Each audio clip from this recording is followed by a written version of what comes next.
2024 లేదా 25లో డిగ్రీ లేదా బీటెక్ చదివారా? సాఫ్ట్‌వేర్ జాబ్ కోసం ఎదురు చూస్తున్నారా? అయితే కోడ్ జ్ఞాన్ 100 డేస్ కోర్సులో చేరండి, జాబ్ సాధించండి. నమస్కారం అనిల్ సింగ్ గారు. నమస్తే శిరీష. లైఫ్లో ఒక సిచ్యువేషన్ వస్తుంటుంది సార్, అంటే ఒక్కొక్కరికి ఒక్కొక్క స్టేజ్లో అని చెప్పొచ్చు. అది కూడా ఎస్పెషలీ ఫైనాన్షియల్ పరంగా.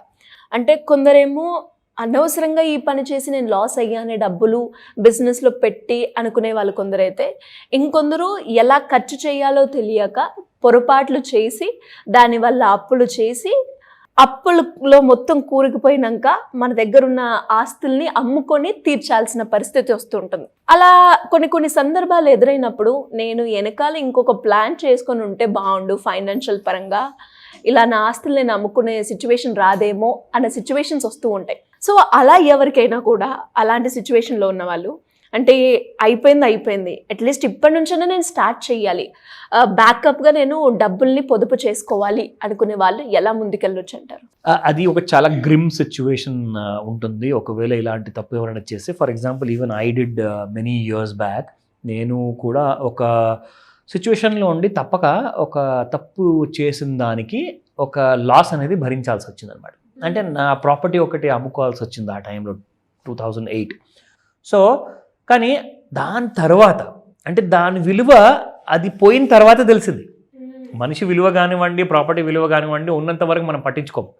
కానీ ఎప్పుడైతే పోతుంది కదా అక్కడి నుంచి మనకు తెలిసి వస్తుంది, ఓహో ఇక్కడ మనం చాలా పెద్ద తప్పు చేశామే. సో దీన్ని నేను ఎలా కరెక్ట్ చేసుకోవాలి, దీన్ని ఎలా నేను తీర్చిదిద్దుకోవాలి, సో దట్ లైఫ్లో నేను మళ్ళీ ఇలాంటి తప్పు చేయకూడదు. It happened, so happened. ఎలా మరి మీరు డబ్బుల్ని మళ్ళీ ఎలా గ్యాదర్ చేసుకుంటారు? ఎగ్జాక్ట్లీ. సో ఆ ప్రాసెస్లో ఏం జరిగిందంటే I had to literally consolidate all my actions అనమాట. అంటే నేను ఏం చేశానంటే అనవసరమైన క్రెడిట్ కార్డ్ ఖర్చులు కానివ్వండి, అనవసరమైన మూవీస్, రెస్టారెంట్స్, ట్రిప్స్కి వెళ్ళిపోవడము, అంటే అసలు మీనింగ్లెస్ అనమాట. మీనింగ్లెస్.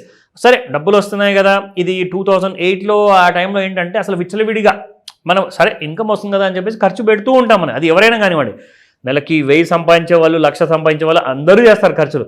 కానీ మీనింగ్లెస్ అండ్ మీనింగ్ఫుల్ అంటే దీనికి అర్థం ఏంటంటే మీరు పెడుతున్న ఆ పెట్టుబడినా లేదంటే అది ఖర్చు కోసం మీరు డబ్బులు తీస్తున్నారా బయటికి, అది తీసిన తర్వాత దానివల్ల మీకు ఏం దక్కుతుంది అది మీరు ఒకసారి ఆలోచించండి.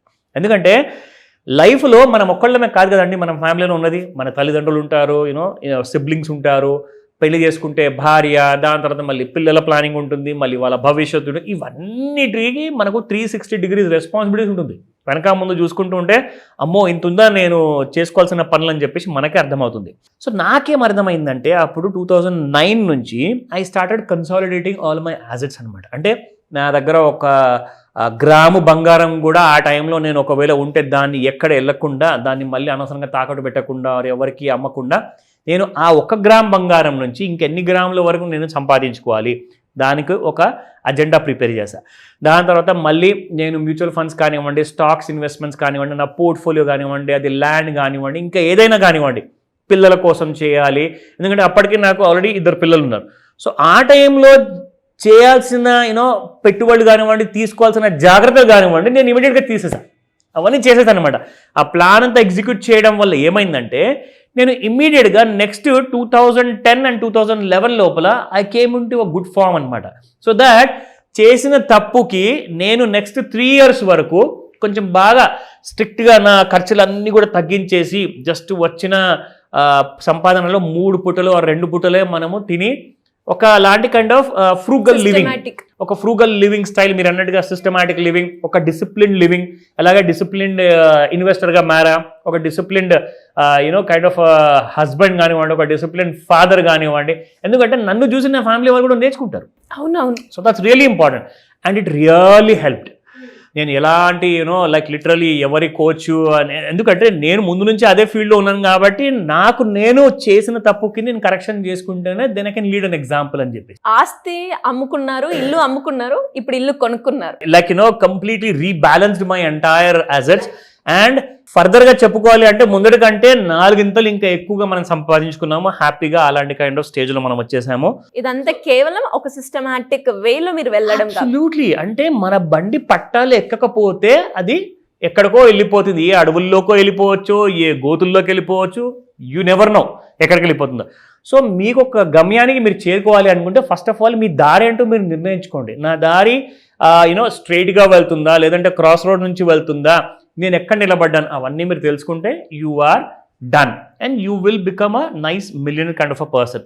సో నేను ఇవన్నీ రెగ్యులర్గా చేస్తూ వచ్చాను కాబట్టి నేను చాలామంది అడిగారు నాకు ఈ ప్రశ్న, సార్ 30 years 20 years 10 years మీరు అంటారు, ఓకే నేను కాస్తంత రిస్క్ తీసుకోవడానికి నేను రెడీగా ఉంటే నాకు ఇంకొక దారి చూపెట్టండి.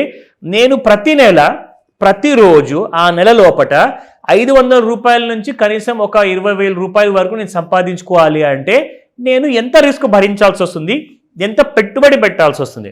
నేను రిస్క్ గురించి ఒకటే మాట చెప్పా. రిస్క్ లేకుండా మీరు ఇంటి నుంచి అసలు బయటికి కూడా రాలేరు.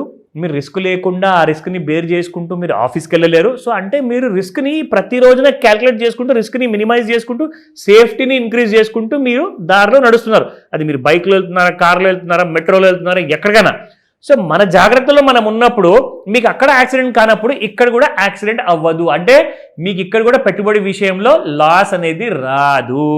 సో జాగ్రత్త పడితేనే మనకు అన్ని చోట్లలో సేఫ్టీ ఉంటుంది, సక్సెస్ ఉంటుంది, డబ్బులు ఉంటాయి. సో మీకు దీనికి ఆధారంగా చాలామంది ఏం చేశారంటే లిటరల్గా they took up a little risky kind of trading analysis అనమాట. సో ఇది నేను ఎవరికి రికమెండేషన్ ఇవ్వను, ఇది కూడా మీరు కూడా చేయండి, నేను చేశాను కాబట్టి నాకు వచ్చాయి కాబట్టి డబ్బులు మీకు కూడా వస్తాయని చెప్పి నేను చెప్పట్లా. నేను ఏమంటున్నానంటే మీ నిజ జీవితంలో ఒకవేళ ఇలాంటి ఏదైనా నేర్చుకోవాలి అనుకుంటే మీకు ఆప్షన్ ఉంది, కానీ హై రిస్క్ హై రివార్డ్, అది మీరు గుర్తుపెట్టుకోండి ప్లీజ్. సో నేనేమంటానంటే మీకు ఇక్కడ చిన్న ఒక ఎగ్జాంపుల్ చూపిస్తా, దానివల్ల మీకు ఒక ఐడియా అనేది వస్తుంది. ఇది మనం చేయొచ్చా లేదా అన్నది తర్వాత మీరే నిర్ణయించుకోండి. సో ఇక్కడ మీరు చూసుకుంటే ఇక్కడ ఇండియాలో ఉన్న అతి పెద్ద publishing house news paper company అనమాట. సో వాళ్ళ వెబ్సైట్లో కొన్ని మంచి మంచి కంపెనీస్ గురించి చెప్పారు. సో ఇక్కడ ఏమంటున్నారంటే ఈ కంపెనీ ఉంది Updater service, Rajratan Global, office space solution, Max Estate, Jindal Saw. కానీ నేను జిందాల్ సానే నేను దీని గురించి ఎక్కువగా ప్రిఫరెన్స్ ఎందుకు ఇస్తాను అంటే ఈ కంపెనీస్ నిన్న మొన్న వచ్చినాయండి, నేను అంతగా నమ్మలేను. ఇన్ఫ్యాక్ట్ జిందాల్ కూడా చాలా మంచి కంపెనీ అని చెప్పి నేను చెప్పను. బట్ ఏంటంటే Jindal is there for the last 30 years 40 years నుంచి ఉందండి ఆ company. So Jindal is a known name. Jindal అంటే ఏంటంటే ఒక నమ్మకం ఉన్న పేరు. సో వీళ్ళు ఏమంటున్నారంటే దాదాపు ఈ కంపెనీ స్టాక్ మీరు కొనుక్కోండి, కరెంట్ ప్రైస్ 257 258 ఉంది, మీరు 412 టార్గెట్ వరకు అంటే 60% మేరకు ప్రాఫిట్ వస్తుంది. అంటే మీరు 1,00,000 రూపాయలు ఇవాళ పెడితే మీకు ఒక సంవత్సరం లోపల 2 సంవత్సరాల్లో మీకు 60% అంటే 60,000 అదనంగా మీకు వస్తాయని చెప్పేసి ఇక్కడ ఎగ్జాంపుల్గా చూపించారు ఇది. సో నేనేం చేశానంటే ఇలాంటి స్టాక్స్లో మనం జిందాల్ సా ఒకవేళ ప్రిపేర్ అయితే మీరు గనక మళ్ళీ చెప్తున్నాను, ఇన్వెస్ట్మెంట్ సార్ నాకు 5 సంవత్సరాల్లోనే నా మనీ డబల్ అవుతుందా, ఎందుకంటే బ్యాంక్లో కనీసం 10 లేదా 12 సంవత్సరాలు పెడితేనే మీకు ఇంట్రెస్ట్ రేట్స్ తగ్గాయి కాబట్టి అప్పుడు డబల్ అయ్యే అవకాశం ఉంది, కానీ నాకు 5 సంవత్సరాల్లోనే డబుల్ కావాలి అని చెప్పారు. అంటే ఎంత పెడతారండి మీరు ఎగ్జాంపుల్ అని చెప్పేసి అడిగారు. 1,00,000 రూపాయలు పెడితే 2 లక్షలు నాకు కావాలి సార్ 5 yearsలో అని చెప్పారు. సో నేనేం చేశానంటే ఒక ఎగ్జాంపుల్ ఇచ్చా ఇక్కడ, ఇది కూడా చూడండి. జిందాల్ సా కంపెనీ మీరు ఒకవేళ ఇప్పుడు మనం 2025లో ఉన్నామా, కోవిడ్ వచ్చిన సంవత్సరంలో 2020లో సేమ్ ఇదే నెలలో సెప్టెంబర్ నెలలోనే మీరు ఒకవేళ 1,00,000 రూపాయలు జిందాల్ సాలో పెడితే అలాంటి స్టాక్స్ ఇంకా చాలా ఉన్నాయి, మంచి మంచి కంపెనీస్. ఈ రోజు నుంచి మళ్ళీ నెక్స్ట్ 2030 వరకు కూడా మీకు చాలా కంపెనీస్ అలా 5 yearsలో ఇచ్చే మంచి రిటర్న్స్ కంపెనీస్ ఉన్నాయి.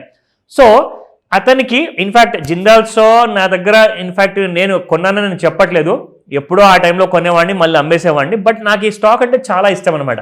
సో నేనేం చేశానంటే ఈ కంపెనీ ఎగ్జాంపుల్ ఇక్కడ ఇచ్చాను. ఒక రోజులో 1% లాస్ ఇచ్చిందండి, ఒక వారంలో 2-3% ప్రాఫిట్ ఇచ్చింది, ఒక నెలలో 3% ప్రాఫిట్ ఇచ్చింది, 3 నెలల్లో 11% లాస్ ఇచ్చింది. Can you believe this? మీరు పెట్టిన 1,00,000 రూపాయల్లో మీకు 11,000 రూపాయలు పోయాయి, మీకు పోయిందనమాట 11,000 లాస్కి. తర్వాత ఒక సంవత్సరంలో చూసుకుంటే 42% మీకు లాస్ వచ్చింది. అంటే 1,00,000 రూపాయలు మీకు 42,000 పోయాయి. అప్పటికి మీరేమంటారు, ఇదేంద్ర దేవుడా నేను తప్పు చేశానా, నాకు 60,000 మిగిలాయి ఇప్పుడు అకౌంట్లో అంటారు. 3 years తర్వాత మీకు 363% రిటర్న్స్ ఇచ్చింది. అంటే మీరు పెట్టిన 1,00,000కి మీకు 3,62,000 63,000 వరకు మీకు ప్రాఫిట్ వచ్చింది. 5 సంవత్సరాలు పెడితే 500% వచ్చింది. మీరు అడిగింది ఎంత? 5 సంవత్సరాల్లో నాకు జస్ట్ 100% కావాలని అడిగారు. సో ఇలాంటి మంచి ఇంట్రెస్టింగ్ హోంవర్క్ ఎలా చేసుకోవాలి, దానికి కోర్స్ ఉంటుందా, దానికి మాస్టర్ క్లాస్ ఉంటుందా, ఈ డీటెయిల్స్ అన్నీ కూడా కాల్ చేస్తే చెప్తా. డెఫినెట్గా సార్, చాలా మంది కూడా ఇంకా ఇంట్రెస్ట్ కూడా చూపిస్తున్నారు ఈ మధ్య కాలంలో ఫైనాన్షియల్గా స్టేబుల్ అవ్వడానికి. కొంతమంది ఇంట్రాడే ట్రేడింగ్ చేస్తున్నారు, మ్యూచువల్ ఫండ్స్లో ఇన్వెస్ట్ చేస్తున్నారు. ఒక ఇనిషియేటివ్ అయితే బయటకు వచ్చింది అని చెప్పొచ్చు. ఎస్ ఎంతో మందిలో కూడా మనం చూసాం, అంటే పొదుపు చేసుకోవాలి, ఈ రకంగా చేసుకుంటే మనకి ఇంకెక్కువ స్కోప్ ఉంది అన్న True. ఐడియా రావడం కూడా చాలా నిజం చెప్పారు. Anyways sir, thank you sir, thank you so much. Welcome Shirisha. Suman టీవీలో మీ పర్సనల్ అండ్ బిజినెస్ ప్రమోషన్స్ కోసం కింది నెంబర్కి కాంటాక్ట్ చేయండి.